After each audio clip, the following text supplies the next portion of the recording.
সেদিন এরকমই ঠিক বৃষ্টিমুখর একটা দিনে আমরা চলে গেছিলাম একটা সুন্দর জায়গায় ঘুরতে। কৃষ্ণনগর থেকে মাত্র আধ ঘন্টা দূরে ধুবুলিয়ার লাইনে চৌগাছাতে যে মা দুর্গা আশ্রম রয়েছে সেই জায়গাটির কথাই আমি বলছি এখন। তো সেই জায়গাটিতে চলে গেছিলাম বিকালবেলা, আর ছিল তখন কিন্তু বেশ অনেকটা বৃষ্টি। তো দিনটা ছিল উল্টো রথের দিন, আর সারাদিনই প্রায় বৃষ্টি হচ্ছিল ঝমঝম করে।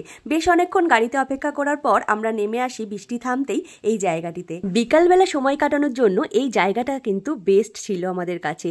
যেরকম একটা পার্কের মতো সেরকম ছিল কিন্তু ভগবানের মন্দিরও এখানে। সুন্দর একটা শান্ত পরিবেশ, যেখানে আসলে কিন্তু মনটা অটোমেটিক্যালি ভালো হয়ে যায়। বিকালবেলায় কিছু ভালো না লাগলে এই জায়গাটিতে তোমরা খুব সহজেই ঘুরতে চলে আসতে পারো। তো চলো তোমাদের এই জায়গাটি ঘুরে দেখাই। অনেকেই হয়তো তোমাদের মধ্যে এই জায়গাটিতে এসেছো আগেও, তো আমিও আগে একবার এসেছিলাম, আর এটা নিয়ে দ্বিতীয়বার আমার। এই জায়গাটি কিন্তু বেশ ভালো লেগেছে আমার। চারিদিকটাই কিন্তু ফুলে ভরা। যখনই শীতকালে এসেছিলাম তখন কিন্তু অন্যরকম একটা দৃশ্য দেখেছিলাম, শীতকালীন কিছু ফুল দিয়ে একটা পার্ক রেডি করা ছিল, আর এখন কিন্তু বর্ষাকালে অন্যরকম এক অপূর্ব সৌন্দর্য ফুটে উঠেছে এই পার্কটিতে।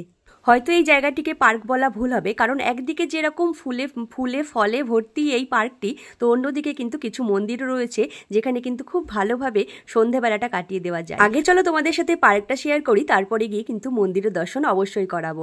তো দেখো চারিদিকে এখানে ফুলে ফুলে ভর্তি, আর কিছু ফলও দেখতে পেয়েছিলাম আমরা।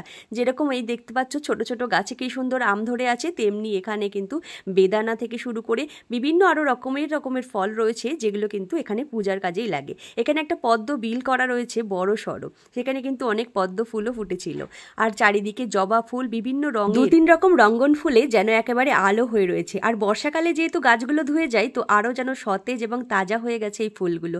গোলাপেরও কিছু বাহার দেখতে পেয়েছিলাম আমরা এই বাগানে এসে, আর ঝাউ গাছে মোড়ানো ছিল। তো মন্দিরে চলে এসেছি, মন্দিরের ভিতরে এখন আর ঢুকলাম না। এটা ছিল দুর্গা মন্দির, আর পাশে ছিল এরকম একটা তুলসী মঞ্চ, আর তুলসী মঞ্চের ঠিক পেছনেই ছিল একটা শিব মন্দির, আর তার ঠিক পেছনেই ছিল একটা বিল, আর যেটাকে কিন্তু গাছে গাছে ভর্তি করে সুন্দরভাবে সাজানো।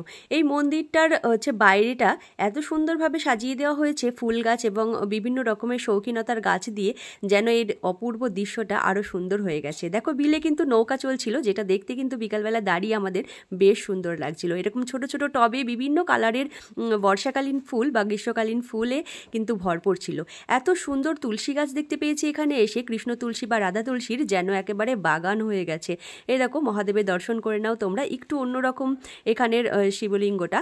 তো এখানে কিন্তু জলের পাশে এরকমই ঠিক বসার জায়গা করা রয়েছে, যেখানে কিন্তু বসে সারা বিকালটা তোমরা একদম শান্ত পরিবেশে কাটিয়ে ফেলতে পারো। তার পাশে দেখতে পেলে যে ভোলেনাথের একটা কিন্তু মূর্তিও করা রয়েছে। পুরো বাগানটাই কিন্তু অপরূপ সুন্দরভাবে সাজানো রয়েছে। এটা ছিল একটা বড় বট গাছ, তার নিচেও কিন্তু বসার জায়গা রয়েছে। বিকালের পরিবেশটা যেমন সুন্দর, তেমনি কিন্তু সন্ধ্যে নামলেই এই ভোলেনাথের এই মূর্তিটার কাছে সুন্দর একটা লাইটিং দেওয়া হয়, যেটার কিন্তু এর সুন্দরতা আরো অনেক পরিমাণে বৃদ্ধি পেয়ে যায়। আমরা কিন্তু সন্ধ্যে অবধি এখানে সময় কাটিয়েছিলাম এবং তারপরেই বেরিয়ে এসেছিলাম। দেখো এখনো কিন্তু বৃষ্টি পড়ছে, আর আমরা কিন্তু ফিরে আসছি আমাদের বাড়ির দিকে।